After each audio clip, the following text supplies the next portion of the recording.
now can you share the program, Prita? Yes, just.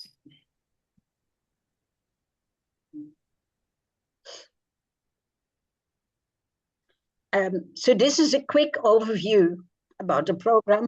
Let's say from 10 till 12. Usually we do 2 hours and absolutely not more, so less, which means that those people of whom we think they talk a bit lengthy, we say, please, can you be shorter or almost. That doesn't mean we think it's not important, but it's just to be together for 2 hours in the Zoom is already quite a long time. So let's try and have it snappy, cool, and good. Because of that, I will share now the floor with Jana. Where's Jana? The boss of the project, Jana Basamuska, University of Utrecht. Thank you, Pauline. Jana? Can Jana be in the spotlight? Yes, there's Jana. There I am, Jana? yes. All right.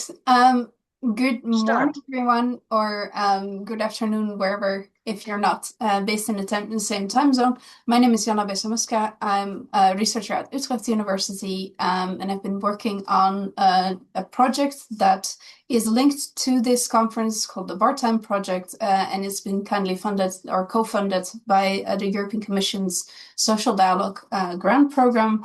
And we want to kick off the final conference of this project in order to share with you some of the results that were found. And if you've watched the news over the last 2 years or so, I think you've seen a lot of contradictory statements. You've seen people saying, and essays saying that we all work too hard, we're working ourselves into a burnout, we're doing too much overtime, we should go to a 4-day work week. But you've seen others arguing that actually we don't work hard enough in Europe. We should be working harder if we want to stay competitive and do more. And so we want to start this conference with a panel that simply discusses what is going on with working time and why is this suddenly such a political issue. And we'll discuss that with Kea Tijdens, who is a co-founder of the WageIndicator Foundation and has done decades-long research into working time, including in the last couple of years, a study or monitoring working time developments in Europe. We'll also invite Agnieszka Piasna, who's a senior researcher at the European Trade Union Institute, where she has done several studies on working time, including being on the team that does the annual report benchmarking working time in Europe. And we'll invite Mr. Chandra Shekhar, who is the organizing secretary of the Indian National Trade Union Congress. And Mr. Shekhar is on the front lines of implementing and arguing for compliance with working time, trying to argue every day to make sure and fight every day to make sure that his workers actually get paid for all the work that they do. We'll invite each speaker in turn. We have about 5 minutes per speaker to share some insights. I would like to start with Professor Kea Tijdens. Kea, for the Bartime Project, you have monitored developments in standard working time, that is the number of hours that we need to work for a full-time week. And I would like to invite you to share some of the insights from that research. And I will share the PowerPoint for you. Thank you so much, Jana. Thank you. Please go ahead. Okay. So, yeah. I will be talking about standard working hours. My name is Kea Tijdens. I'm co-founded jointly with Pauline of the WageIndicator Foundation, and I've been a researcher my entire life. Can you go to the next slide, please? Okay, when we look at working hours per week, there are basically 6 definitions. There's first the actual hours of work, that is hours where the work is conducted, be it paid or unpaid, and it's mostly used to compute macroeconomic analysis. It's usual hours of work where in surveys workers report how many hours per week they usually work. So that does exclude irregular events such as sickness or holidays. Then there's the concept of legal working week. Many laws in many countries regulate working hours, mostly by setting a maximum number of hours that a work week should be. Then there are collectively agreed working weeks, the weeks discussed in collective bargaining agreements. Then there are the contractual hours of work, which are the hours of work that are agreed in employment contracts. And finally, there are the standard working week hours. And those are the working week hours that are agreed in the statutory minimum wages. So in the US, for example, the minimum wages are per hour. So there's no conclusion to be drawn about the length of the standard working week. But in many other countries, the standard working week is defined in the minimum wage legislation. Can you go to the next slide, please? So in my view, in our approach, the standard work week refers to the most common working hours per week as agreed in employment contracts in full-time labor markets for full-time workers in formal labor markets. And why is it relevant to define the standard working week? Because it defines the borderline between common working hours and overtime working hours. And it allows us to compute from hourly wages to monthly wages and vice versa. We need to have a definition of the standard working week in this case. So how do we measure the standard working week in accordance to the 6 definitions in the previous slide? Next slide, please. Jana, can you skip this one because it's a duplicate? Go to the next one. No, this is the next one. I took out the duplicate. Okay, great, thank you. So there's no data available about the standard work week. There's many data available about working hours, but it's mostly based on surveys, or it is based on the legal agreements, and only the WSI in Germany has definitions about the work week according to the minimum wages agreed. So no database is available about the standard work week, working hours per week worldwide. So WageIndicator has developed such a database. Already since 2014, we keep track of the standard work week for more than 200 countries. As said, they define to the common work hours per week as agreed in employment contracts in the formal labor market in full-time jobs. And to start this database, we pulled all the available databases of ILO, World Bank, OECD, WSI, plus the WageIndicator databases of minimum wages, labor law, collective agreements, and salaries. We pulled it all, and then we concluded what was the standard work week in a particular country. And the database is annually updated, and we use multiple sources to do so. Apart from the ones mentioned above, we use the newsletters from E2RI and others, and we use information provided by HR companies. Can you go to the next slide, please? Yes. What are the results of the database for the years 2014 until 2025? Well, you see, of the 27 EU countries, 19 had all years a 14 hours working week. Then there were 2 who had a 38 hours working week, and 1 country, France, with a 35 hours working week. And the dynamics in changes in the working week are little. So there's one country that reduced working hours from 40 to 37, 3 countries that reduced with 2 hours, and 1 country that reduced with 1 hour in this time period.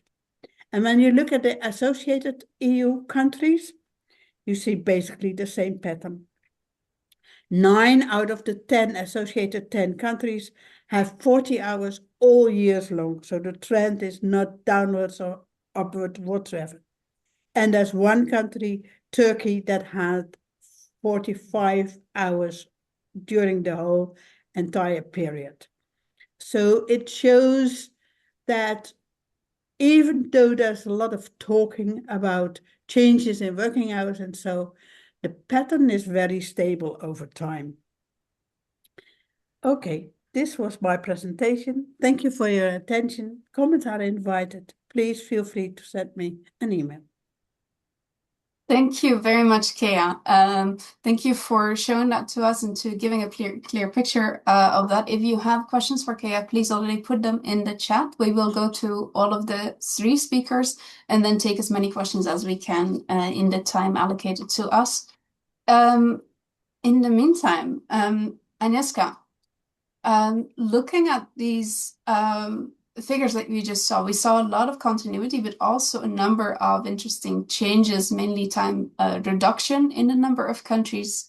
And I was wondering if, based on your experience from the observing and monitoring working times and seeing different cases also on the subnational level in different companies, like how urgent is it for us at this moment to be discussing working time? And can you share some interesting or relevant cases that you have observed in the past time? Yes, sure. Hello, everyone, and thank you very much for the invitation to this event. So let me start by saying that we will soon have a very special anniversary. It will be 100 years since the 40-hour work week that Kea was describing has been introduced. So not only it is still pervasive, it is quite old. It's 100 years since Henry Ford announced that workers will have 5-day, 40-hour work weeks, meaning 8-hour working days. And this standard persists across most of the Western or the developed countries.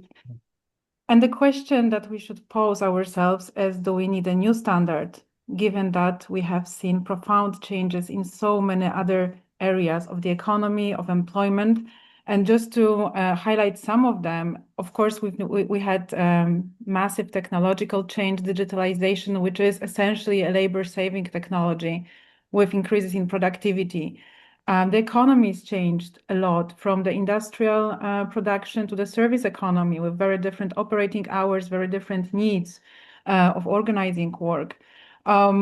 Economy changed in terms of the global connections, integration of markets, growth in trade, extension of value chains, and all that also translated into changes in labor markets, in employment. So there was increasing fragmentation of employment, of organizational forms.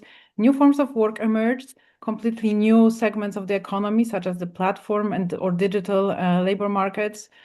And the workforce that fills those jobs also changed. We now have much more women, so that the share of women is much higher than 100 years ago or even 50 years ago. There are many more older workers as well. So having this norm of 40 hours per week still operating in this context actually poses many difficulties. It makes it difficult for dual earner households to have any time for other than paid work activities. So on the household level, when you have 2 people working full-time, that leaves actually quite not that much time for other obligations, not to mention unpaid work, care work, housework, with negative consequences for fertility, for family formation. It just doesn't work in the current version. The work organization model doesn't work for easy reconciliation with other spheres of life. For organizations, that also doesn't seem to work, because we see the emergence on the margins, outside of this norm, of very different forms of working time organization, more flexibility, more fragmentation in hours. Part-time work is increasing, and it has been increasing steadily, first with the entry of women to the labor market, but now in the last 10, 20 years, we see the increase in part-time work also across for men, more as the employer-driven strategy. So full-time hours do not seem to work that well, but any adjustment that happens, that we observe, is really, the cost of that is borne by the workers. So shorter hours are paid with lower monthly wages because just fewer hours of work are remunerated. And this is also coupled with what the Bartime Project deals with, primarily extension of working time in a very unregulated way. So the extended availability linked to digitalization, to non-standard forms of work, constant connectivity, and that's not only in office work. Actually, we see the use of digital devices, monitoring tools, or automated management across the whole job spectrum. So workers are increasingly connected, available. There is an always-on culture as a term emerging to explain or describe this phenomena. With also a lot of unpaid overtime because it's non-recorded, it's not recognized as additional working time. So in this context, it is hardly surprising that the debate on working time reduction has gained momentum in recent years, that there is a push to reduce working time. And where we are now with the momentum for the working time reduction or 4-day work initiatives, just to very briefly summarize different areas of interest. So research, that's what interests us a lot, that's what we do. There is still a growing interest from researchers to look for evidence on how working hours, scheduling, and number of hours impact workers, their families, society. Also, the planet. There is a lot of interest in sustainability, environmental effects of shorter hours. And just to advertise quickly, taking this opportunity, we also organize regular mini conferences within the SASE event. So we will have a mini conference on working time reduction in July 26. There are trials still ongoing of working time reduction. The 4-day week global that did a lot to popularize the concept of 4-day week and made a really positive publicity. This movement is fading away, but we see the emergence of the support from international organizations such as EU-level institutions. Eurofound is organizing and funding trials. European Commission has launched Horizon call with the specific funding for working time reduction project. National governments within the EU are also trialing and funding trials. The recent one is Poland. So the country that was very unlikely follower of the working time reduction movement is now, for the whole 2026, launching a massive trial with 90 companies subsidized with public financing. Collective bargaining is still quite vibrant in terms of reducing or bargaining for shorter hours. In Italy, many sectoral and company level agreements emerge. Sweden, Netherlands. Perhaps the less dynamic level is currently the level of policy and legislative initiatives at national level. There was a failed proposal in Spain of reducing working time to 37.5 hours on a weekly basis. So that is a bit of a defeat. However, one of the provisions from that legislation, meaning the recording of working time, the requirements put on employers to record working time, has been passed just through other means. And of course, as Janna mentioned, there is this another side of the debate pushing for actually longer working hours and extending the working day. So the strain on 8-hour working day comes from various angles, and the one that blurs the limitation of a day on 8 hours is quite strong in Greece and Germany, where the overtime is even allowed to up to 5 hours per day, increasing the day to 13 hours, which is massive increase. But it was met with vibrant protests from unions and from workers on individual levels. So at least there is strong opposition, and there is no agreement to extend the working in that direction. So I think this is all for this very brief overview where we are now. Exactly in 7 minutes.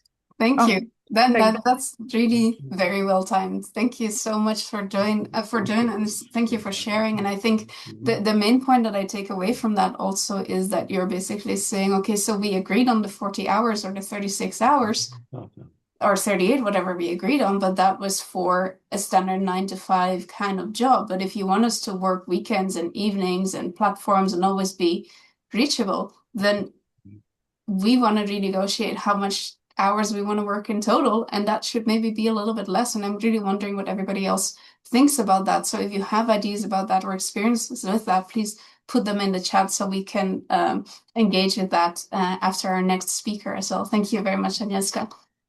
And then, yes, let me invite Chandra Shekhar to share his views with us. Chandra, we spoke before this conference briefly, and I know that you have lots of experience with there being a bit of a gap between what we agree on in the law, or even what we agree on in collective agreements, and how that works out in practice in the field or in the factory. And I would love to hear your perspective on how relevant, how big of an issue working time and unpaid overtime are for your workers. Please go ahead. Yeah, Sister Yona, thank you for the opportunity. Basically, in India, we have a constitutional right about the Article 39E and 39F, which guarantees protection of health and strength of workers.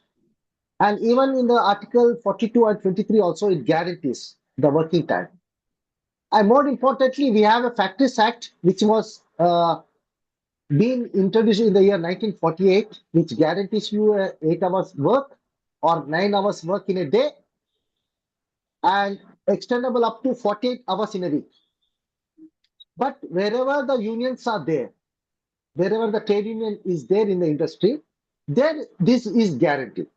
Because once a worker works after 8 hours or 9 hours of his duty, his payment is being paid as double the wage. But it is the issue is about the industries where the unionization is not there.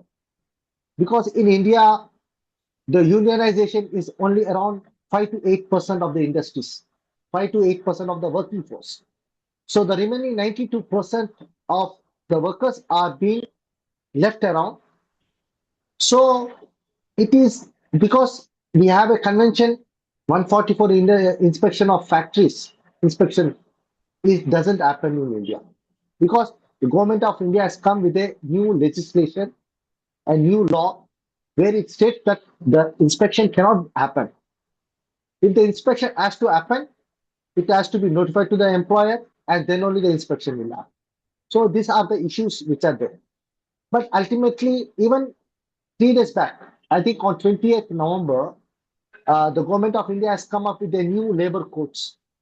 And in that labor code on occupational safety and health, there is no guarantee that a worker working after 9 hours will be paid overtime. A worker working for more than 48 hours in a week, overtime will not be paid because there is no inspectional and there is no training movement because they are stated. We all know that the gig and platform workers who are working there, they are working for 12 hours to get an adequate minimum wage, not minimum wage, adequate, which is sufficient for his family to have a minimal basic needs. So in what way the government is going to address them is not there. In what way the aggregators will be brought into the issue of giving the decent wage or the extra payment of overtime after the working for more than 8 hours. So these are the basic things which are lacking here. But as a trade union, I can say that INTUC has been working hard through the collective bargaining and through the agreements. We have 12-3 agreement, 18-1 agreements. Wherever the union is there only it is implemented. But where the union is not there, which in 92% of the workforce, we don't have unions. The resource is not there. The workers are mostly informal workers. And to bring to your kind notice, I can say that even the equality of wage is not there. The gender pay gap is there. Women workers working in agriculture field are paid 30% less than the men, where the unionization is not there. So these issues are there main importantly. And you can say that even in the garment industry, many women are suffering with lot of health issues. And I can say that there is an industry called the Tata Boeing, Tata Lockheed Martin, which is in the special economic zones in Hyderabad. There the workers are around the age group of 20 to 28 years of average age group. And 80% of the workers are suffering with kidney stones, the formation of stones in kidney, because they are not allowed to leave their workplace for using the toilets. And because of the hazardous working conditions, the occupational health issues, the paints, the chemicals which are used in the aeroplane industry, the internal part of the aeroplane, these people are forced to drink more water, but they are not allowed to go for the water, use of urinal. And I think more than 80% workers are suffering with these kidney stones. And they have a lot of health issues also, breathing problem and all. So these are the things which are there. Because there the union cannot be registered because the government of India, the management, the Tatas, all together clubbed up, and they are not allowing the workers to get organized, and their grievances are not being addressed. There are issues. We have gone to the court. We have gone to the labor department about this occupational safety and health issues, implementation of basic fundamental principles of duties, where the 8 hours work has to be calculated, and where the workers has to be given all type of facilities. But it's not happening. There the workers are, you can see that the government of India, after bringing the 4 labor codes, the working time has been increased in Rajasthan, working time has been increased in Haryana state, working time has been increased in Karnataka. So, and it is going to be percolated. And they are not saying that after the 8 hours, they are going to pay the overtime. But it is happening in the non-unionized industries. Wherever the unions are there, they are able to restrict it, irrespective of the background of union, but they are able to restrict it because they have a collective bargaining, collective agreement over there. But in many of the special economic zones and the garment industries, where a lot of export happens and where a lot of women are working, and even in the government of India's, the scheme workers, the Anganwadi workers, the Asha workers, they are also suffering with the huge time of working time. They are being forced to work beyond the 8 hours working time. After working in the work sites for 8 hours, they need to go and report at the government offices of the concerned department. Means that is also on duty. It is a part of the duty, but it is not considered as a overtime. And it is a demand of the INTUC stating that beyond 8 hours of the working time, these workers working in the schemes, the government schemes, World Bank schemes, which are supported by the World Bank, they have to be paid a minimum wage, and above the minimum wage, an overtime has to be paid. So these are the issues which the trade unions are calling back. And today we had a national protest day, and I'm coming from the protest program, where we all, the central trade unions and the regional trade unions together, we are opposing the 4 labor codes, because these labor codes are being introduced without any type of tripartite mechanism, without any part of dialogue. Social dialogue was not there. So this government, which doesn't believe in social dialogue, which doesn't believe in collective bargaining, tripartite mechanism, and brings out with new legislation, it is going to affect the working people. And definitely there will be a point where the people will be forced to work for more than 8 hours without any overtime if they are not unionized. And in these 4 labor codes, getting a union registered is not an easy task. It is a very tough task to register a union, because the legislations are going to be passed on. Thank you very much. This is my...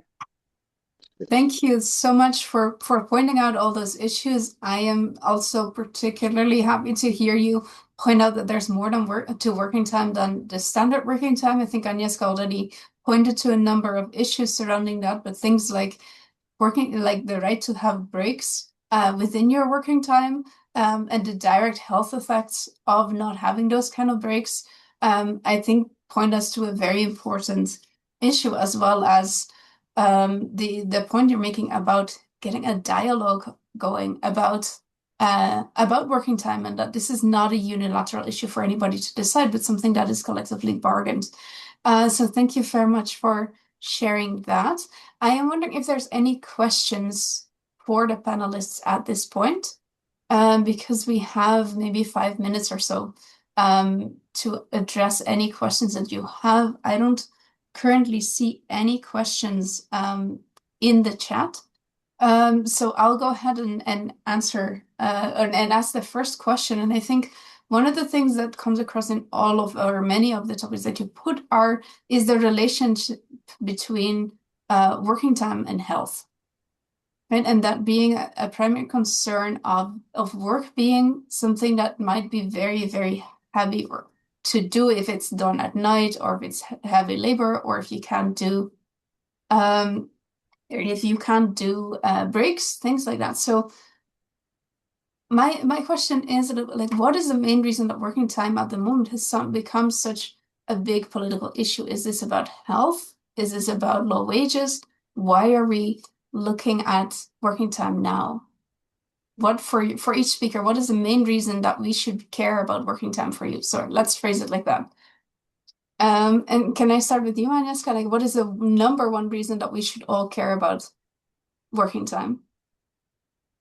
Well, time is a finite resource. We only have that much of it in our life, and we cannot save it, we cannot exchange it, it just passes. So it is an essential element of work organization, and I would say it comes under pressure with the changes that we see in the economy, in the work organization.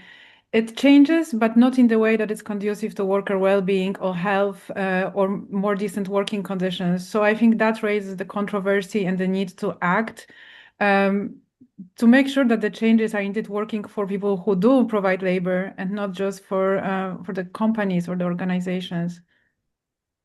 Thank you. Chandra? What is your number one why working time is important?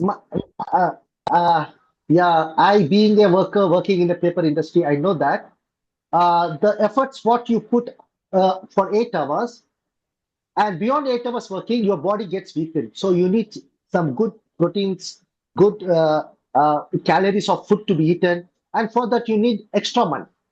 And more importantly, if you don't consume a good meal after your 8 hours working or extra hours of working, your body doesn't permit you to work. So there should be a real overtime payment, extra payment has to be done. And more importantly, even the work-life balance is there, because a worker works, he needs to spend his time with his family. So that is also one of the important time, because once if you are unable to concentrate or give time to your family, and if you are not able to maintain yourself, your personal needs, then what is the use of working? For what? For whom you are working for? You are not working for the industry. You are working for yourself also. You have a family. You have your own personal life. So maintaining the work-life balance is also one of the important things. These two are the important aspects, is what I feel so. Thank you very much. Maybe to close then, Kea, what is your number one reason? Yes, well, the rise of dual earner families increases the need to regulate working hours. That's one. The other thing is that, in my view, it is important for the work-life balance, but also for the timing, the rhythm of the day, so that there is a break during the 8 hours working week, working day, at after 4 hours of work, and that there is a break after 8 hours of work.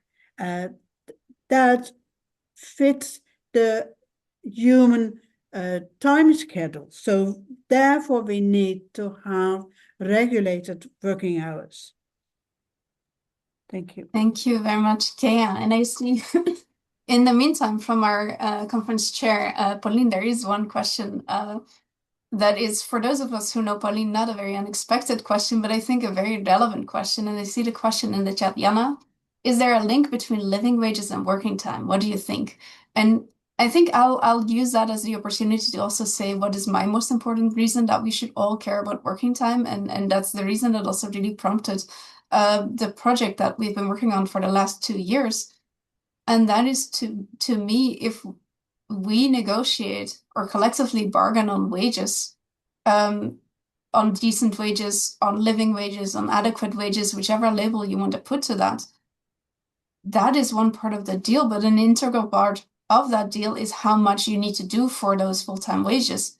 And if you end up getting that wage but needing to work many more hours than agreed, or getting that deal but having to do indecent working hours that take away from your ability to combine your work with your life or with your family or with any other ambitions that you have for yourself, then I think that deal is no longer fair. So to me, the most important reason that we should care so much about working time is that we cannot uphold any deal about wages if we do not also very specifically know and comply with the agreements that we made about that for the number of hours that we need to work.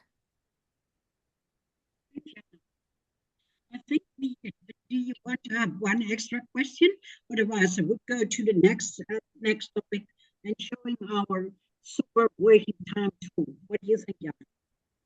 I think it would be good to go to the next panel soon. I just see that Chandra has one more remark to make, and I would propose that we give the word to Chandra, but then close this panel and then go to the working tool and the next panel, because I think what we've discussed here also is going to be picked up very explicitly in the panel later on, chaired by Marta Kanchava.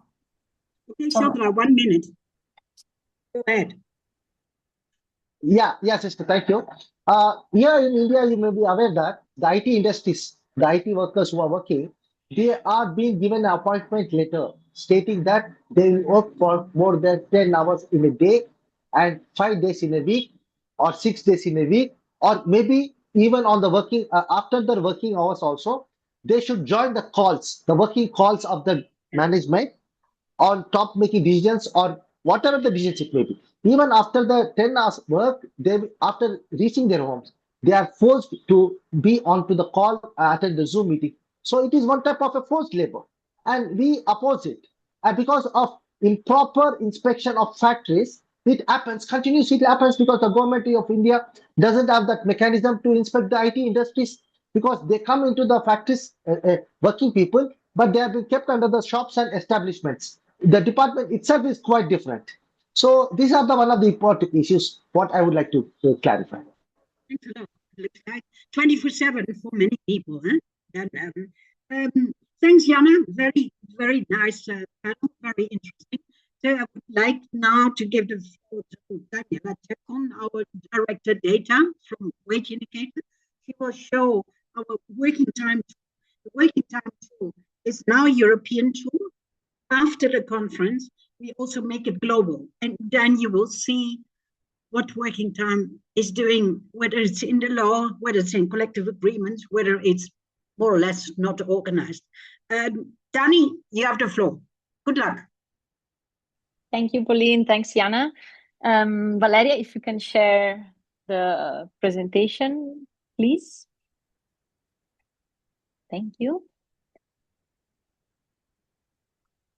No, it's nice to show this now, because many of the things that were discussed will come into play in our tool as well. So what we created, it's a dashboard and a tool, which combines the collective agreements data that we collected also through the Bartime Project, but also the labor law database, which we maintain at WageIndicator, and the standard working hours database, which Kea presented earlier. So we are basically going to, with this tool, with this dashboard, we compare working hours, rest time, annual leave, and overtime in the different countries. what happens in collective agreements, what happens in the law. So next slide, please. Of course, I'm not showing you the actual tool. These are all screenshots. It's more for safe reasons. But you will be given the link, so you'll be able to navigate it, try it on now. So this is the front visual of the dashboard, and here it looks a bit complex, but it's not. We combine 3 data points. So the rest periods, those are shown in green on the left side of the graph, the working hours in blue, and on the right side, the overtime that is allowed in orange. Everything is expressed in hours per week. And what is important here to know is that we used a best practice approach. This means that we are showing the best conditions that a worker can get in each country by looking at labor law, collective agreements, and for working hours, also at the Wage Indicator Standard Working Hours database. So for the rest time, so the left side, we take the maximum that we could find among labor law and collective agreements. For working hours, we took the median across all the CBAs, so across all the agreements that we analyzed, and we compared it with labor law and the Wage Indicator Standard Working Hours and took the minimum value, so the shortest week, let's say. And for overtime, we took the minimum value that we could find in collective agreements and labor law. So to give you an example, you can see at the end of the graph that France has the total lowest working hours and some rest time, quite some rest time available on the left compared to other countries. But if you look at Spain, in the end, by adding up the working hours and the overtime, you have the same number of working hours as France, but they provide for more rest time. So somehow Spain is better off in the end. So this is what this graph will show you.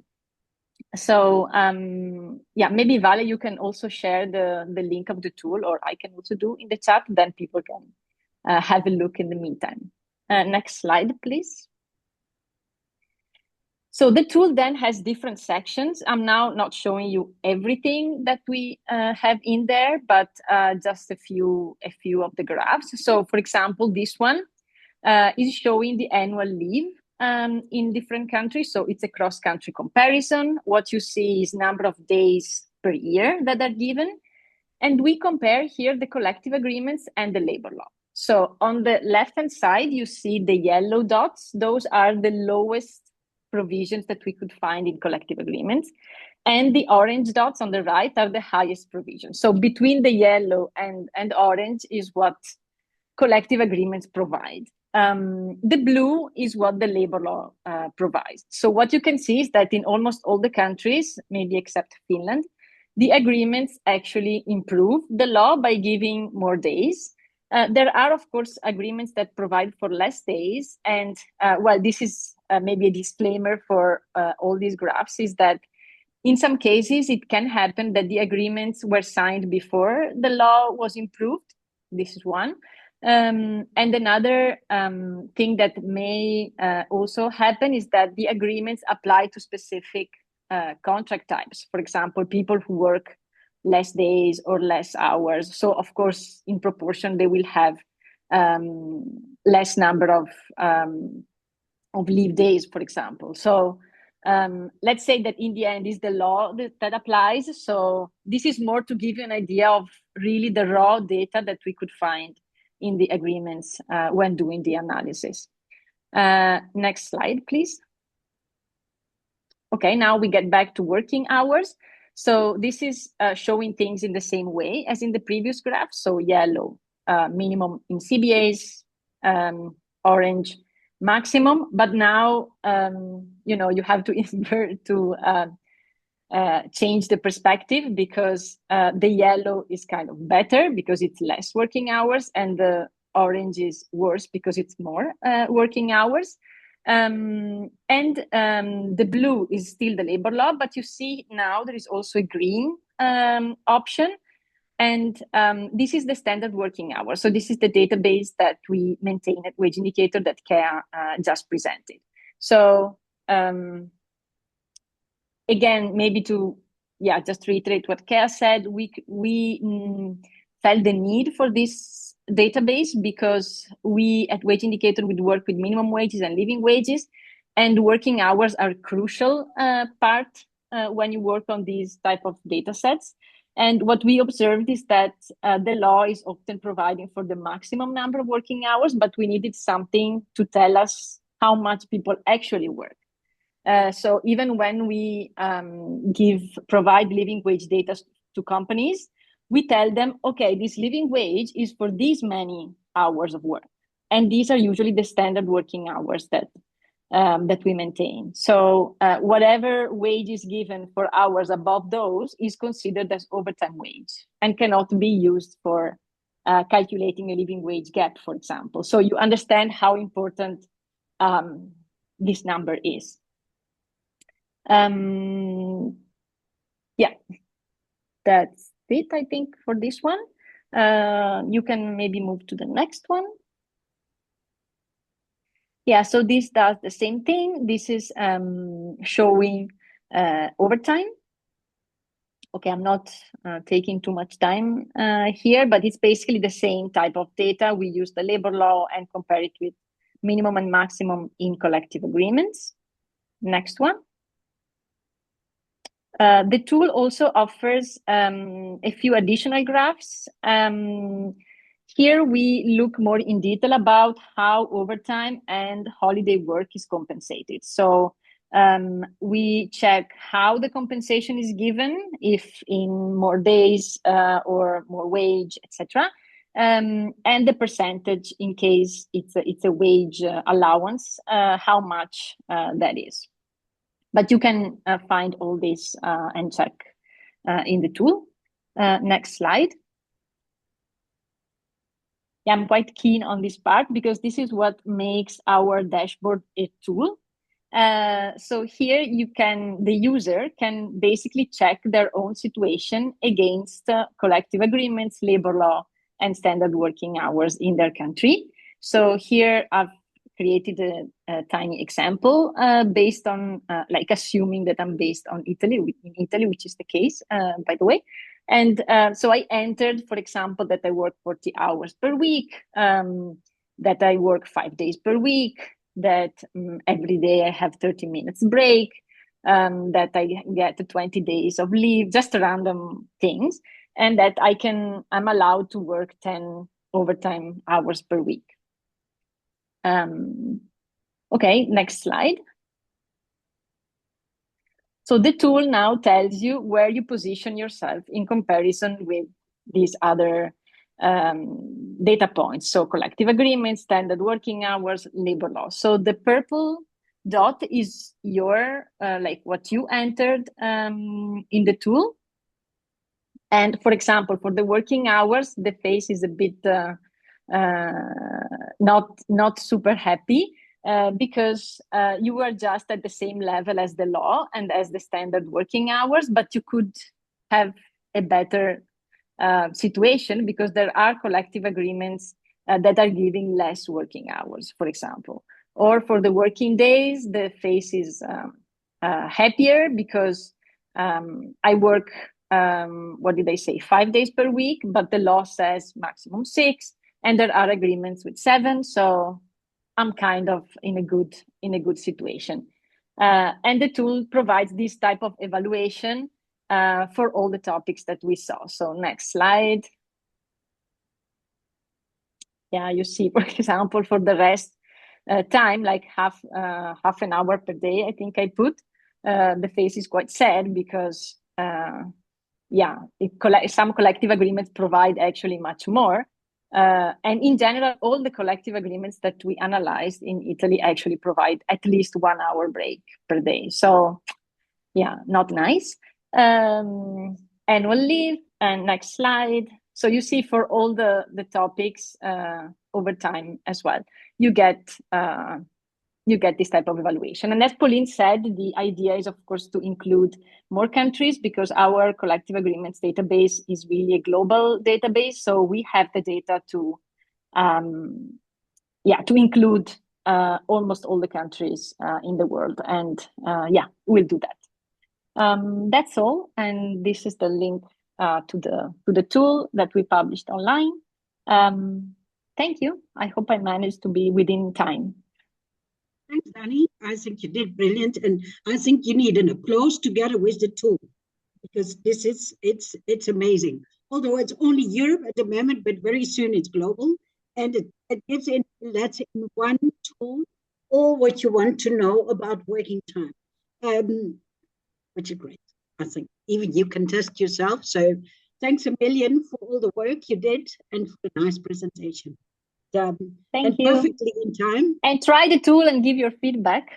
Yes. Because, yeah, it's needed. Don't do it now, because once you do it, you will not come home anymore, because you only will spend your time in the tool.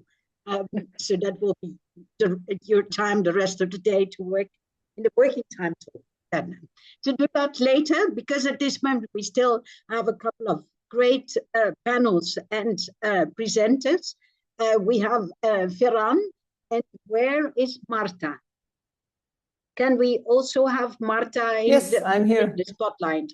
Okay, then because Marta, as we discussed, you can introduce Ferran, and after that, introduce the speakers from Ella and from your panel. And I make sure you're in time, because if we spend too much time, we have no time to make money, isn't it? So go ahead, Marta. Thank you very much, Pauline. Thank you, everyone. Hello, my name is Marta Kahansova, and I'm the Managing Director of the Central European Labour Studies Institute, which also participated in the Bartime Project. And we've kind of set the stage this morning about the working time issue and the great tool that can walk us through different working time developments. And we will hear now two presentations. One is linking overtime work and wage adequacy. And the second one is already going more into some policy areas. So we are slowly moving more towards the action and the plans and the activities that need to be done in regulating and understanding working time issues. So let me welcome our first speaker, who is Ferran Elias Moreno from the University of Girona. He's an economist, and he has done work on the analysis of data in the Bartime Project. Ferran, the floor is yours. You have 15 minutes. Thank you, Marta, and thank you, everyone, for the opportunity to present. I think you can see my screen, right? So yes, now it's correct. So I'm going to present joint work, which was part of the Bartime Project. It's joint work with Jana Besamuska. And this is a paper on overtime and wage adequacy in the European Union, evidence from survey data and collective agreements. So one motivation for this kind of research is we wanted to know to what extent the number of workers that reach adequate wage levels depends on them doing non-standard hours, right? I think Jana provided a very good motivation a few minutes ago, explaining how well, a big important part of the deal of adequate wages is that workers don't have to work too long hours, right? So what we did basically is to use data from the Structure of Earnings Survey, the Labor Force Survey, and new data on collective agreements from European Union countries to understand to what extent non-standard hours are relevant to reach adequate wages, right? And this depends first on the incidence of paid and unpaid non-standard hours, on non-standard premiums, on the association between paid and unpaid non-standard hours and non-standard premiums, and on whether low-wage workers are actually the ones doing paid non-standard hours, right? So these are the questions that we are going to tackle later on. The Structure of Earnings Survey is a very good data set of administrative origin, in which we know the earnings of workers, how many hours they work, information about their paid overtime. We also use the labor force survey mainly because it helps us understand the dimension of unpaid overtime, right? So we can ask questions of how would earnings be if unpaid overtime was actually paid. And very important too, we can link all of this to collective agreement information. Summary of results, before I get into a bit more details, is that actually in the European Union, overtime work does not help many workers reach adequate wages. And this is true despite quite important overtime premiums that we measure around 20%, right? An overtime premium basically means that for each hour of overtime, you earn your wage plus 20%. Why is that? One reason is that actually there is very low incidence of paid overtime hours. It is also true that most workers that do overtime are actually around the median wage. So they are way above what we consider the minimum adequate wage. It is also true that collective agreements that define overtime premiums are not in the sectors in which workers do most overtime hours. And it is also true that if unpaid overtime was paid, we wouldn't expect very large gains in terms of earnings. So these are, I'm gonna, in this presentation, try to answer a few of these questions. If time allows, I will do all of them. If not, I can leave some for later.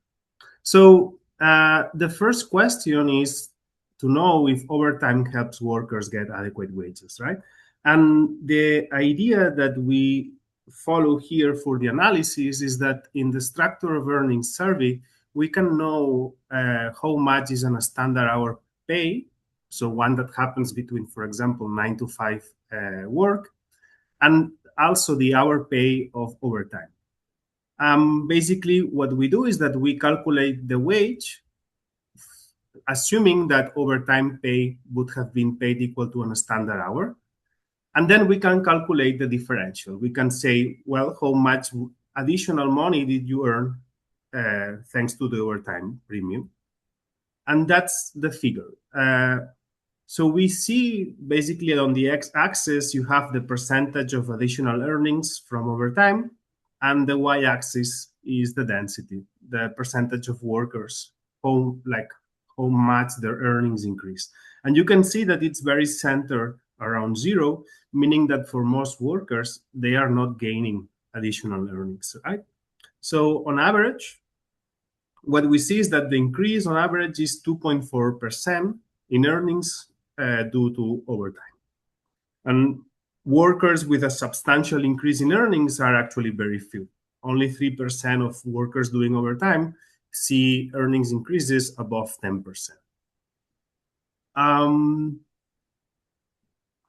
In terms of whether you are lifted to an adequacy level, so we follow the definitions of wage adequacy that say that wage is adequate if it's above 60% of the median wage or 50% of the mean wage. So with the exercise that I described just in the previous slides, we see that at most around 0.5% of workers are lifted above adequate wages thanks to overtime earnings.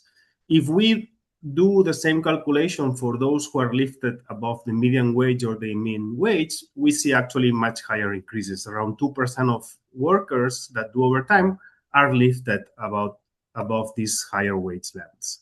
So these results, and I'll show you figures that confirm this, suggest that, well, workers that do non-standard hours are not at the bottom of the earnings distribution. They are actually earning higher wages. And these are the figures that show that. So here we are plotting workers relative to the distance to the median wage. And the fact that the distribution increases around zero, it means that there are many, many workers close to the median wage, right? If we repeat the figure, calculating instead distance to 60% of the median wage, which is the minimum adequate wage, we see actually that, well, the mass of workers around zero is much lower, and that's the reason why we don't have so many people being their wages lifted to adequate levels thanks to overtime. So why could this be the case? Well, there are still open questions. It could be that overtime hours are not rewarded with premiums, so we are going to calculate that, and they are actually rewarded with premiums. It could also be that the incidence of paid overtime is very low, and the evidence actually points in this direction. It could also be that most overtime is actually unpaid. We'll see that it is also not true. Incidence is quite low, and that if it were paid, it wouldn't increase earnings by so much. And last, it's whether bargaining actually happens. Bargaining of premiums actually happens in these sectors that do most overtime hours. And the results also suggest that there is no strong association between overtime bargaining and overtime hours. So this is the regression for the calculation of the overtime premiums. I will skip the details and show you the results. Here on the x-axis, what we have are countries in the European Union, and the y-axis is the overtime premium. So, for example, this 0.2, that means that for each hour of overtime, I earn an additional 20% of my standard hourly wage. And we see actually that means that for all countries except for Greece, we see that overtime premiums are significant, around 20%. They fluctuate, they seem to fluctuate around 20%. So it cannot be that there are no premiums. Actually, we observe the premiums in the data. This is a heat map showing the percentage of hours that correspond to overtime. Here on the x-axis, you have the sectors. On the y-axis, you have all the countries. It's a percentage, so it could go up to 100. And you can see that the numbers are actually quite low. Most of the figure looks white, with a few exceptions. So that's why we say that the incidence of paid overtime is actually quite low. We can do the same with unpaid overtime hours, and we reach a quite similar conclusion. For most sector and country pairs, we see that the percentage of hours of unpaid overtime is actually quite low. What if unpaid overtimes were paid? How much additional pay would I get? So this is the number for paid overtime, and this is for unpaid overtime. So both are between 3 and 4%. So paying for unpaid overtime, which would, of course, be a very important improvement for workers, it's not actually meaning that, well, we would see many workers raised to adequacy levels because of that, right? The impact would be similar to the impact that paid overtime has. And in the last part of this story, sorry for the table, but if you focus only on these coefficients, the table has much more information, but for today, these two are what we care about. This is the association between hours of paid overtime or hours of overtime in general, whether it's associated with clauses in collective agreements defining overtime premiums. The associations are positive, but they are not significant. What this implies is that there is not a very strong association between doing overtime hours in my sector and country and having established in the collective agreement that these overtime hours should be rewarded with premiums.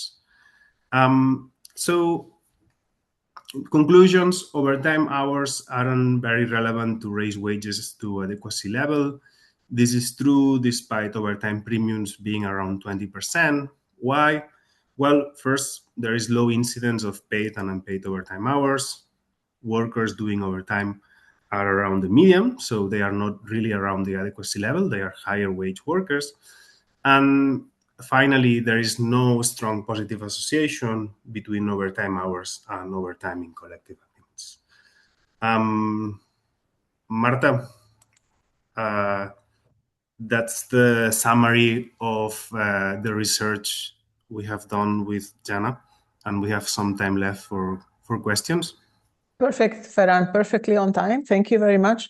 And indeed, there are some questions for you in the chat box. I just pick up the last one. Is there any difference if you would disaggregate the data by gender? So if we look at male and female workers separately. So we have done this calculation, not for each country and sector but for the aggregate. And it's not very different at the aggregate level. For example, the premium of overtime that women get is very similar to that of male workers, though it's also true that it's a bit smaller.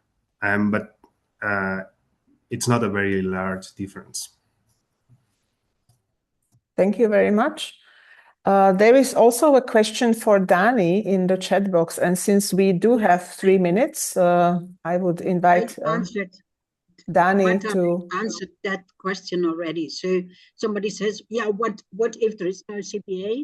I would be very blunt. We don't invent a CBA if there is no CBA. So then we only fall back on what is arranged in the labor law. Or if there is nothing arranged in the labor law, we even write that nothing is arranged in the labor law. So it's quite simple. Okay, thank you. So so we now understand that it maybe is so the overtime is not really leading us or providing for wage adequacy. However, it's very important to know where overtime is accumulated, whether it's declared or undeclared. So we are now moving to a more policy-oriented and some action-oriented insights. And I'm very happy that we have 2 speakers today with us from the European Labour Authority, Kostas Koutsogiannis and Cyprian Mihai Sarger. They both work at the European Platform Tackling Undeclared Work, which supports the EU member states in effectively addressing various forms of undeclared work and promote improved working conditions. So please, the floor is yours. You also have 15 minutes available.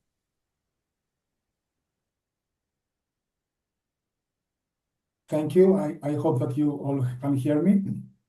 Yes, it's fine. I'm Kostas Koutsogiannis. I'm second international expert from the Hellenic Labour Inspectorate, and currently I support the European Labour Authority, as Marta already mentioned, and specifically the platform tackling undeclared work sector.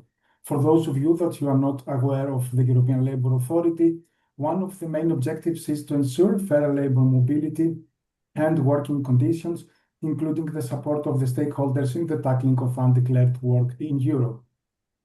At this point, I would also like to thank my colleague also Cyprian Mihai Sergei and me. I would like to thank Marta for this kind invitation and the organizers of this event and giving us the opportunity to share an overview of ELA's past activities on understanding undeclared work and also undeclared overtime.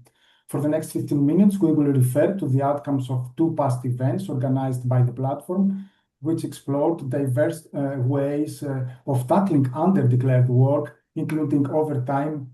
And then we will focus on a few outstanding practices applied in different member states in Greece, in Lithuania, and Romania for the better monitoring of undeclared work, as well as the regulation of overtime.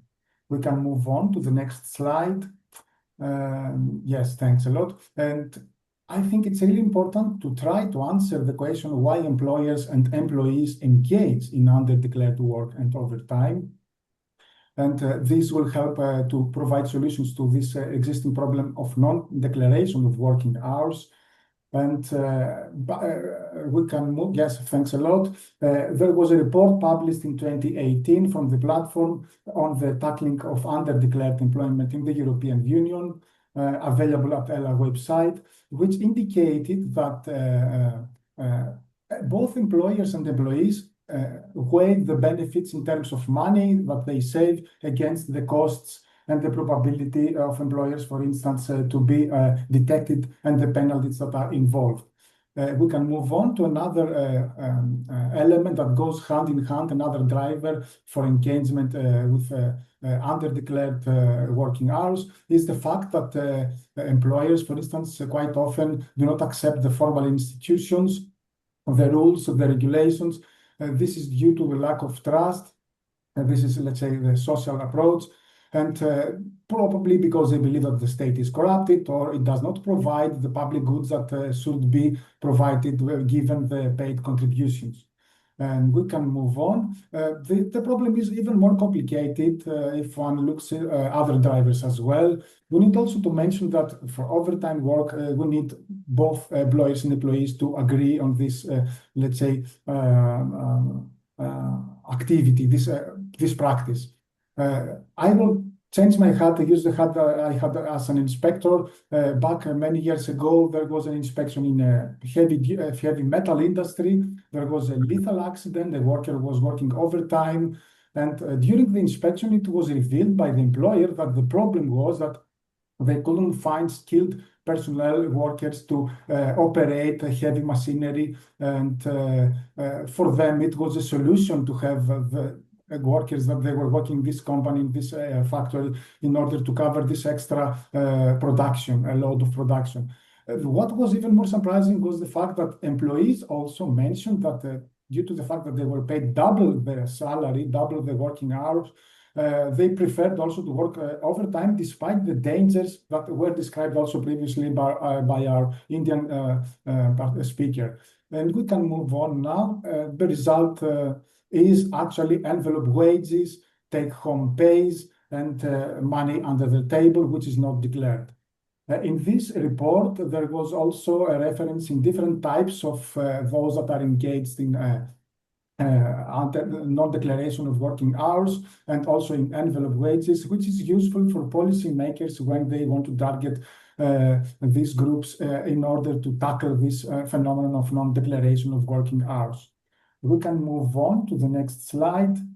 One of the main key findings of this report that was published in 2018, and also a discussion that took place, a part of a discussion that took place in a workshop in 2022, was that based on the Eurobarometer survey, 1 out of 33 employees were paid through envelope wages.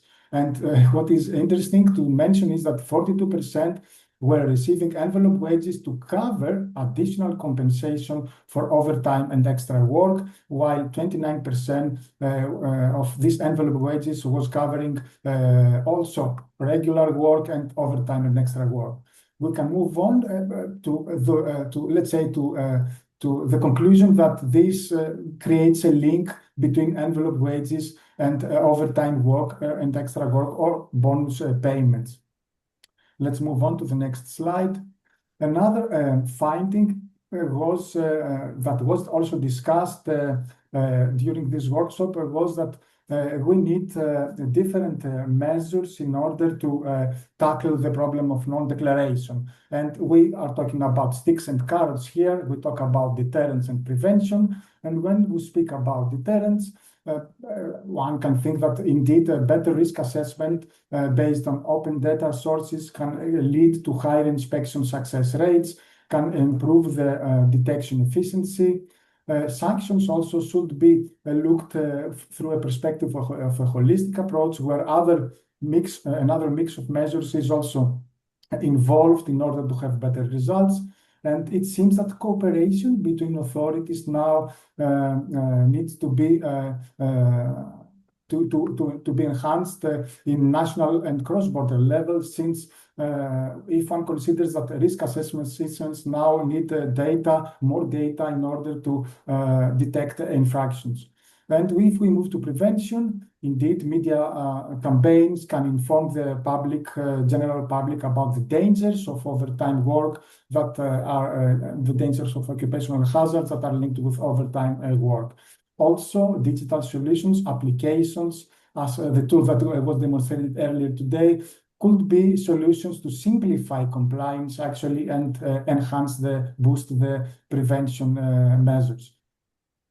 measures. And we should not forget notification letters, which are messages actually sent and notify employees that they are being monitored through risk assessment systems. And these messages try to nudge employers to be compliant. Let's move on to the next slide.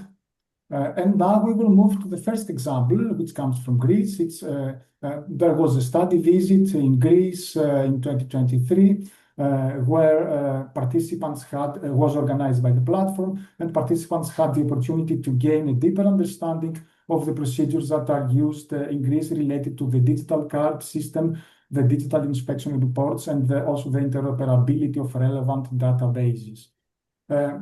In simple words, there is, let's say, a real-time registration of working hours that follows 4 steps. The employer registers in a database. The employee has access to this database. They need to register their arrival and departure through a QR code. And there you go. We have now a registration of the actual working hours of the workers, including overtime.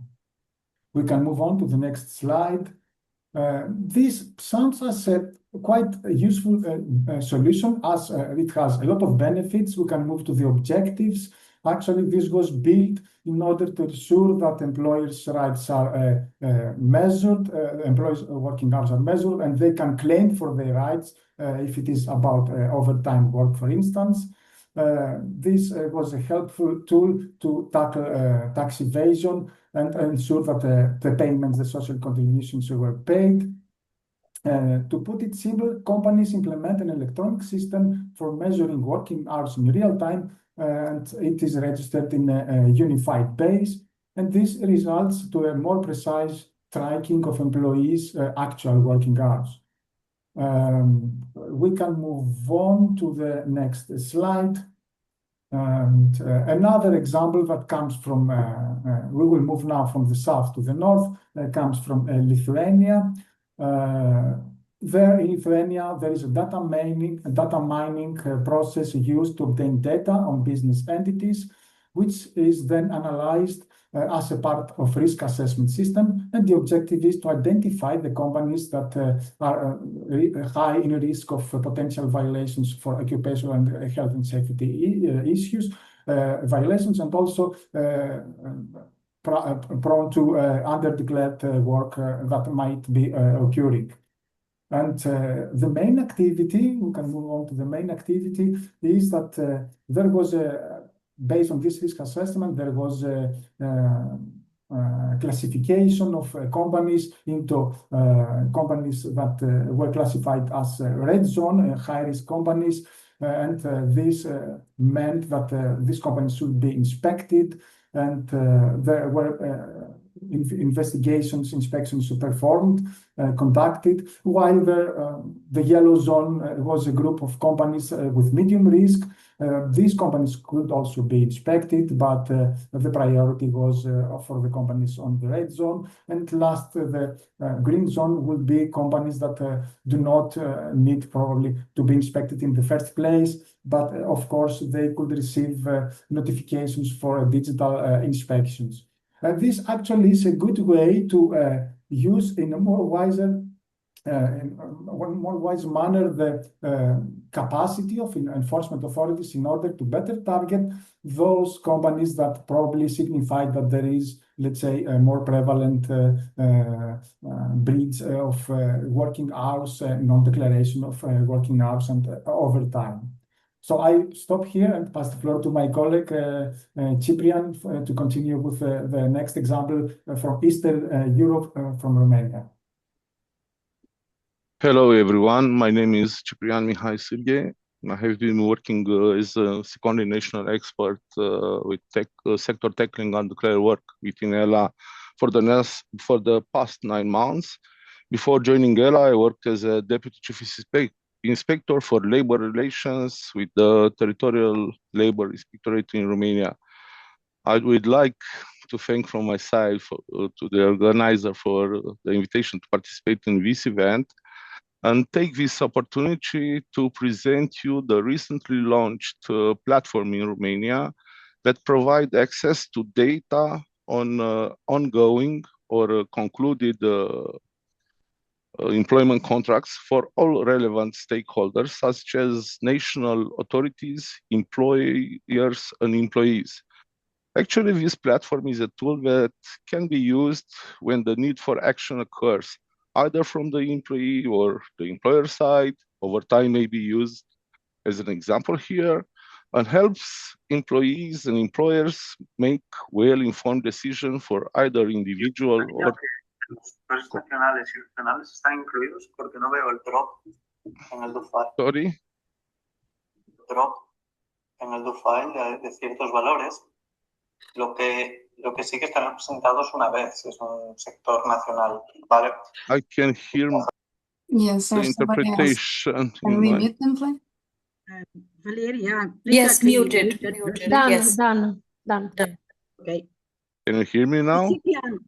Just continue, and formally you have 5 minutes, so good luck. Okay. You can do it. Thank you. So this Regis online system actually is designed as a digital platform, making it easier for workers to check their own employment records securely and remotely. Did you mention something about only 5 minutes left? Because I can skip some.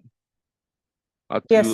So you relevant. Maximum 5 minutes. Okay. But I want to emphasize some data which every employer is obliged to upload in this system, like contract details, date, number, start date, and its type as fixed or term or indefinite. But the most important, the duration of working time and its distribution. So for the employers are required to ensure that all data uploaded into Regis Online is accurate and up to date. This platform also provides data updated in real time. I'll move on. Connecting to the system, it's easy, and you can use different secure authentication methods as personal identification number or digital certificates. And this raw EID, digital identity, I put it here because actually provides access to several systems utilized by Romania by national authorities. With using the same credentials, a user may verify the data submitted by their employer across other systems such as tax administration, social security, pension system, and if any discrepancies are identified, the user is able to take appropriate follow-up action. But back to Regis Online, I want to present some data which can be extracted accessing this digital platform. So employees have the right to access their personal data, including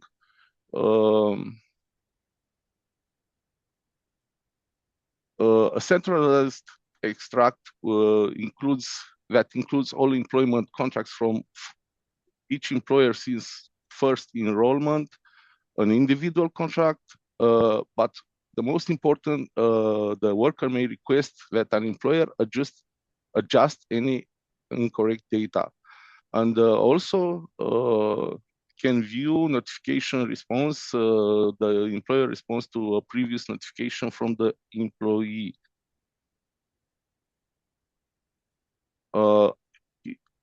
for employees, also important to configure his notification because, as I mentioned before, the platform is able to send in real-time notification for any modification to their employment contract. The national authorities introduced this option in response to numerous cases of employers changing uploaded employment contract details, such as reducing the number of reporting working hours, declaring a lower salary maybe, or terminating the contract, even terminated the contract in order to evade taxes on their employees' work. As I mentioned before, so employees may submit requests to view or correct their data directly through this platform. The system provides a formal process for submitting complaints, which employers must address within a legally defined time frame. If an employee is dissatisfied with the employer resolution, they may submit a petition to the appropriate national authority using this application. This will initiate a formal investigation by the relevant labor inspectorate to examine the complaint or dispute. I chose to present this platform because, in my opinion, it serves as a valuable resource of information for reporting working hours. This information, along with awareness campaigns about the benefits of fully declared work, can assist employees in making informed decisions when faced with requests for overtime work. They can agree to work overtime, but also they have to be well informed that declaring these overtime working hours, it will be beneficial for in the long term. We strongly believe that an active collaboration between employers and employees, supported by national authorities or EU-level authorities, is crucial for achieving positive results for all parties involved. Actually, ELA is actively and continuously involved in promoting the declared work, an effort that yields benefits for everyone. That is why I invite you to follow our website as well as our social media accounts, where you can find and will continue to find the European level campaigns dedicated to declare work. Also, I would like to take the opportunity to launch the invitation to access our library, because you may find a wide range of materials dedicated to activities and research conducted under the umbrella of our organization. That's brilliant. Thank you so much for inviting us. Thank you very much. Yeah, go ahead. Thank you, Kostas. Thank you, Cyprian. Indeed, very interesting. And we see here that beyond understanding what's going on and the motivations on the side of employees and employers, we also need a lot of data and good tools. And we will continue discussing this in the next panel, which is called Shaping the Bargaining and Policy Agenda on Overtime Work. And except our ELA guests, I would also like to welcome to the panel Saskia Boumans, who is the Scientific Director of the Scientific Bureau of the Dutch Trade Union Movement. Welcome, Saskia. And Thorsten Müller, who is a Senior Researcher at the European Trade Union Institute in Brussels. And he has recently also done some work and research on working time and trade union strategies. So we will remain in this domain and discuss in the remaining minutes, what should be the next steps, what to do with all the data, all the knowledge that we have. And I would immediately turn to Saskia with the first question. Saskia, from an economic and policy perspective, what do you think, after your own work and after what you have heard here, is more feasible for our labor markets?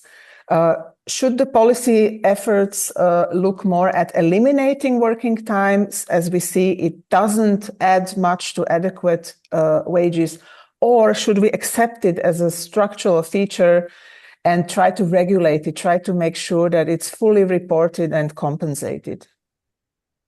Yes, thank you. Thank you all for the invitation, Jana and Marta and Pauline. And I was very interested in hearing all the contributions from the researchers and the European Labour Authority. And I think in answering your question, Marta, I would like to make 3 small points.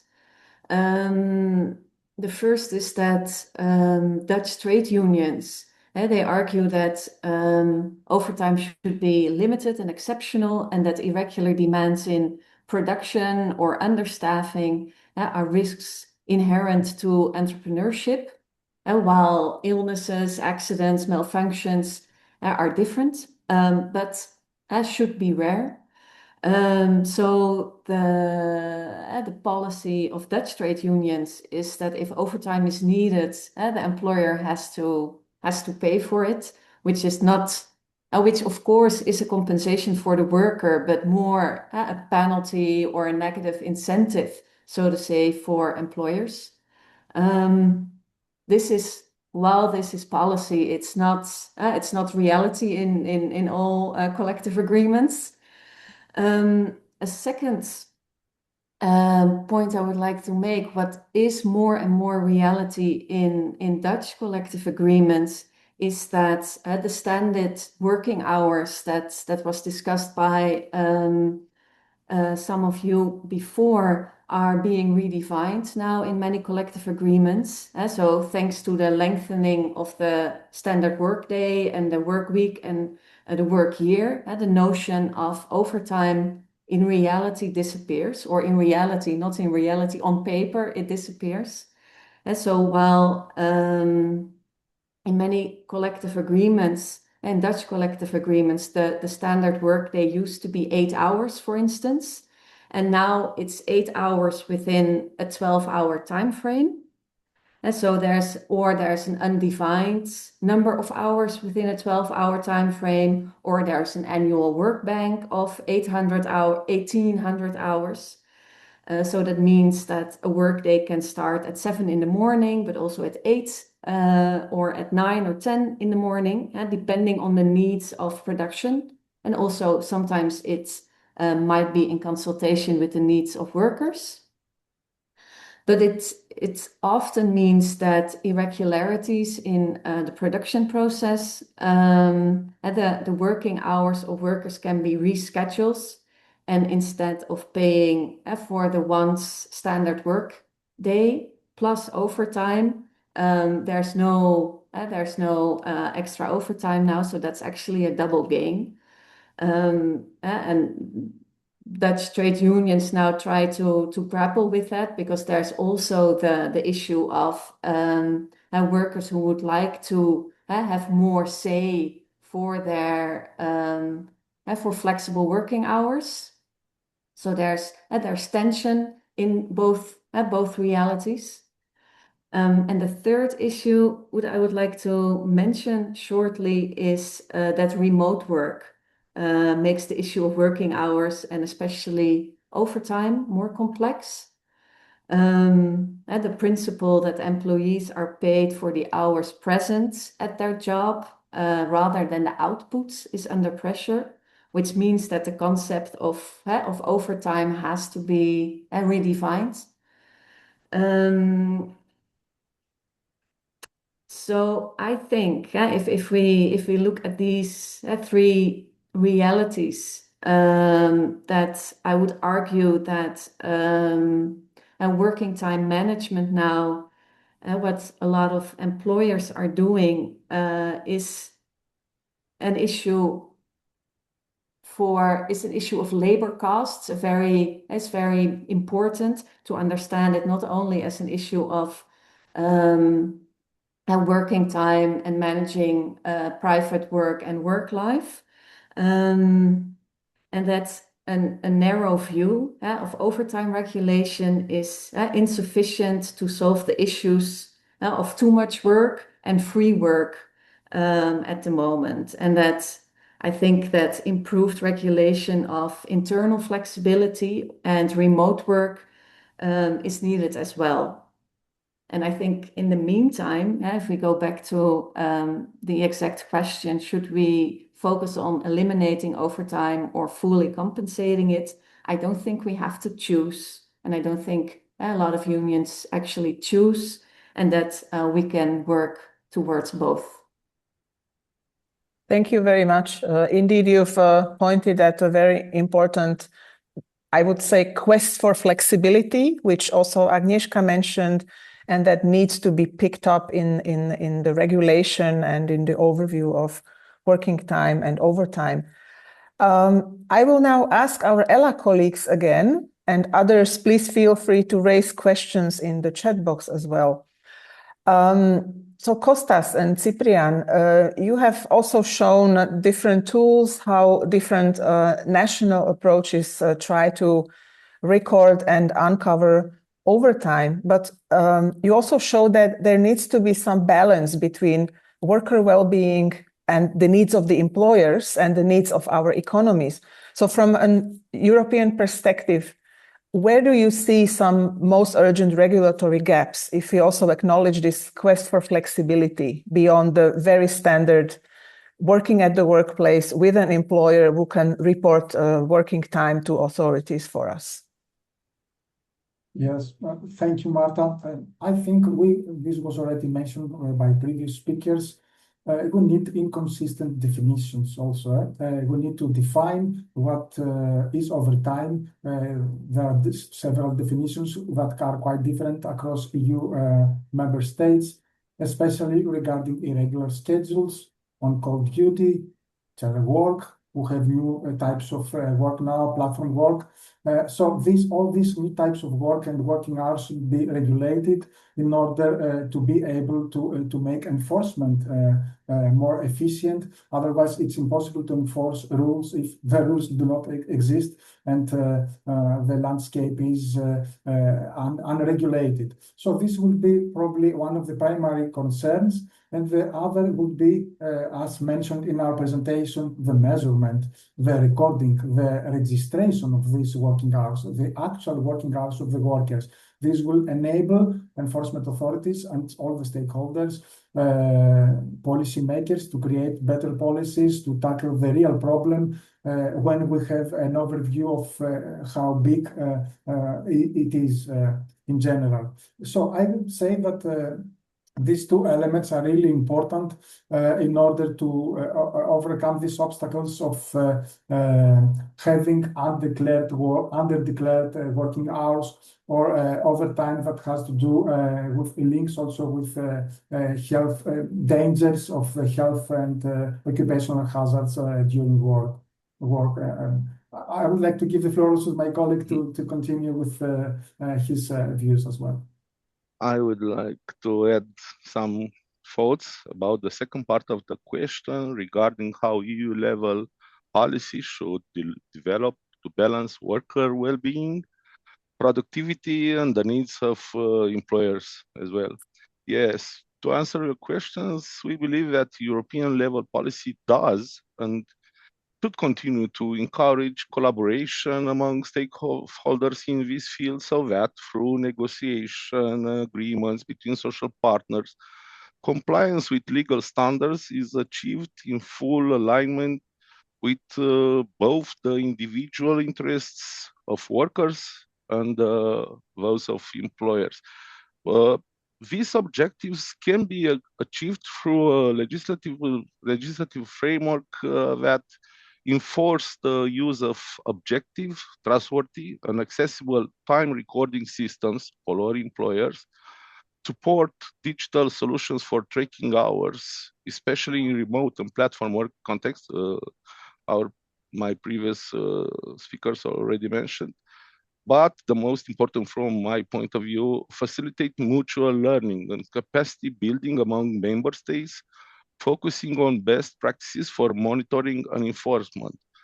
And again, I would like to add that ELA is actively engaged in supporting and facilitating projects that encourage positivity in the workplace and fair economic competition. These efforts involve sharing good practices among member states and fostering peer learning dialogues designed to implement effective strategies. Additionally, ELA maintains and encourages ongoing communication with European level social partners to strengthen collaboration. So my main focus is on collaboration among all relevant stakeholders. Thank you. Thank you very much, Kostas and Cyprian. I wonder an informal question to both of you. So the working time tool that was presented and launched actually today during this event, do you think this is useful for your activities in connecting different enforcement authorities, in checking the regulations across different member states? Well, if I may, this needs to be used first to see how it works in practice, in action. Indeed, we always promote let's say the use of digitalization of digital tools actually that can simplify compliance, and this is what it is important about it. But again, just to give you the answer is that these tools need to be tested. Probably in a pilot phase at the beginning, start slowly, and then become bigger, probably. And yes, it could be an interesting tool that could be tested in order to see if it is operational in the field. Thank you. So we invite you to also use the data that have been generated in the Bartime Project and also the working time tool to support the activities of ELA. And finally, I have a question for Torsten. Torsten, you are really an expert on concerning EU-level social partner trade union policies. From your research and experience, what strategies do you think have proven to be most effective for trade unions to bargain and to seek to tackle the mismatch between excessive overtime, paid overtime, unpaid overtime, also linked to some adequate incomes for the workers? Yeah, thanks a lot, Marta, for the question, and thanks a lot for having me.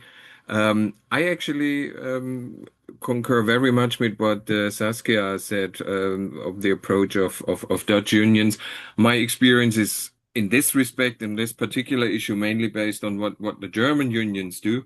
And what I can see is, well, first of all, we think if we talk about bargaining solutions, then we always have to bear in mind that the union's main task is to represent the interests of their members or workers in these negotiations. And that can obviously vary considerably concerning according to sectors, company size, and the individual situation. However, when I look at the more general priorities, I think we can talk about three priorities. One is ensuring that overtime is essentially voluntary, and that means that it's not a unilateral imposition by the employer. And how can that be achieved? Well, essentially by ensuring that unions and works council structures or any kind of collective employee representation structures within the company has a say in the arrangement of overtime. Ideally, you come to an agreement or an arrangement with your employer that, for instance, the announcement of overtime or the application of overtime needs the consent of the works council or the union, and then you can also agree on certain kinds of upper limits. The second point is that overtime always needs to be compensated. A recent report referred to by the DGB shows that over half of all the overtime in Germany is unpaid. So I think we have to ensure as unions, or the unions have to ensure that overtime is always accordingly compensated. There are different ways, but I think first of all, very important here is the recording, the systematic recording of overtime. Because if you want to claim some kind of compensation, the proof of burden is always on the employee. And in that respect, systematic recording of overtime, very important. And then the compensation can vary. I mean, it can be monetary compensation in terms of premiums. And there different solutions are possible, but it can also be in time off. I think that's also very important, because if we look at different countries, the tax burden on additional income or these premia can be very high. I live and work in Belgium, and in Belgium it's hardly worth working overtime and get that paid. So here the preferred option always is time off. And very often this goes hand in hand, the use of overtime, with the introduction of some kind of working time accounts, so that the additional hours go into the working time account and can be beneficial in terms of long-term time off, according to the preferences of the employees. And I think that's very important, because when we talk about overtime, or regulation of overtime, it's very important that it's the preferences of the employees, which differ considerably, as I mentioned already, are taken into account. And then the third aspect, I think very important, is adequate or efficient monitoring and enforcement of existing rules. These can be legal rules, these can be collectively bargained rules. But when we talk about monitoring, I think it's also very important in this respect to ensure access of trade unions to the workplace. Because, I mean, labor inspectorates is a fine thing, but you will never have enough labor inspectors to monitor and enforce rules on a broad scale. And that's why it's so important to have unions in the workplace or works council structures, because they are the experts in the company. They know their rules, and they know how to enforce and monitor these kind of rules. And then workers at the workplace always have a structure they can turn to if there are problems. And then the works council or the unions can take up the issue with the employer. And I think I leave it at that for the sake of having then a discussion as well. Thank you very much. Thank you, Thorsten. Indeed, we are leaving this meeting with a lot of insights and thoughts, and I think also some motivation to do further research, to develop tools, to think of possible solutions, and also think of all the flexibility that has been kind of reigning over the labor markets and the individual motivations to work in flexible or overtime hours. I do not see any questions in the chat box. If anyone has questions, feel free to raise your hand. Now is your time. Otherwise, I would... yes, Jana, please go ahead. A question to the colleagues from ELA, especially if you could pick up on one of the issues that was central in the first panel, when Chandra also discussed the issues of breaks during working time and the very real health effects of being denied breaks and then being denied downtime. And I'm wondering if you could share a little bit if that is something that's on your radar as well. Yes, certainly. I remember from Chandra the reference on balance between personal life, family life, and also working life. There should be a balance, and there are regulations, EU regulations, and ELA is always supporting member states to enforce and implement these regulations. ELA is dealing, as we mentioned, with mobile workers as well. My colleague mentioned that several times in the past there were events focusing on supporting member states, bring them together to find solutions, identifying ways to provide solutions to this kind of problems. And returning to your question, indeed, a balance should be always foresee, actually, to be ensured as it should, as it was explained by Chandra also previously in the morning during this panel. Thank you, Kostas.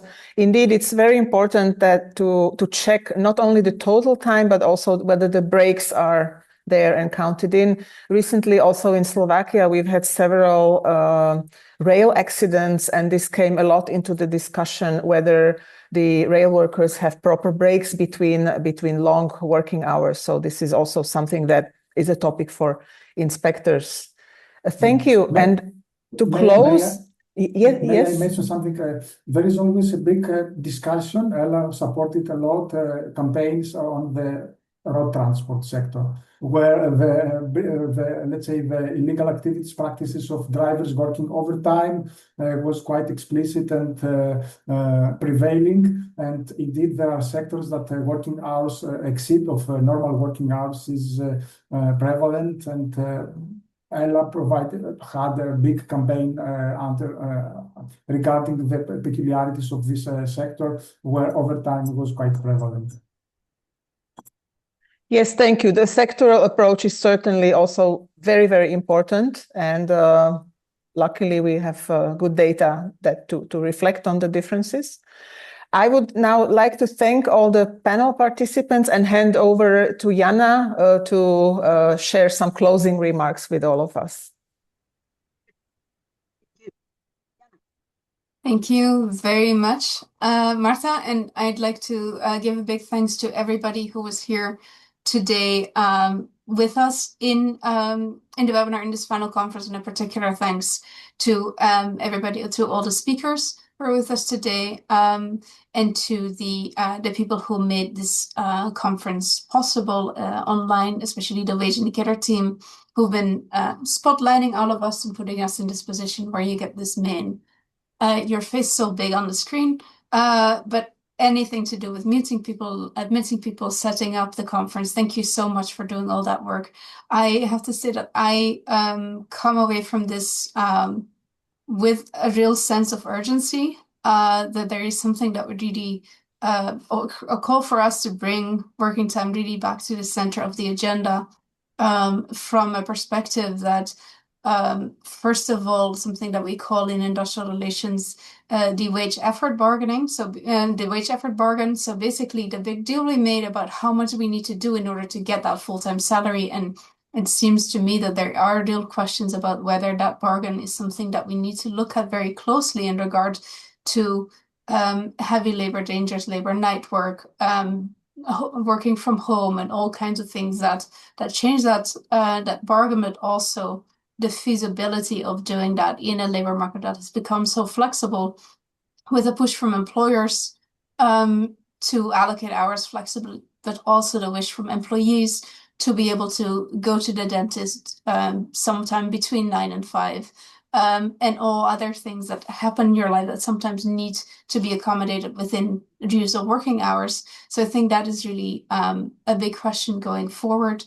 And for me, really also something that both Torsten and Saskia also stressed in their interventions that really speaks out to me is the need to really look at that workplace individual level and the empowerment of workers and local trade unions or works councils to really figure out what is going on in the place where this is happening. And I'm really grateful to the colleagues from Ella as well, who have given us some examples of first steps in that direction. And I hope that we can work on more of those steps. So thank you so much for being here. Thank you everyone for speaking here, for organizing. And I hope that this is the beginning of more debates on this issue. Jana, thanks a lot. Thanks to all of us. I think we don't close the door yet, so anyone who still wants to talk with us, feel free to do it now. If you want to leave, you can leave, because formally meeting is over. Of course, we will send in the coming couple of days all kind of information related to the tools, the PowerPoints, even the recording. People do that soon after. For now, formally closed, but if you want to talk, feel free, of course. Bye. Have a nice day ahead. Thank you. Thank you so much. Thank you. Thank you. Thank you. Thank you. Thank you. Bye. Thank you. Bye. Thank you. They're pretty cool, eh? Don't you think so? Very good. इसको थोड़ा अच्छा format है कि bold ऐसा रह रहना एक Chandra, we talk tomorrow. We see each other.